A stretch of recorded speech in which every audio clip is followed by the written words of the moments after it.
You ask Tiger to solve. This deals with linear equations with one unknown. The final result is x equals 28. Let's solve it step by step. Group all constants on the right side of the equation. Add 5 to both sides.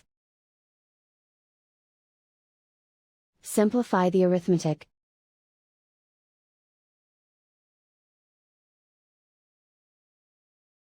Isolate the x. Multiply both sides by 7. Group like terms. Multiply the coefficients. Simplify the fraction.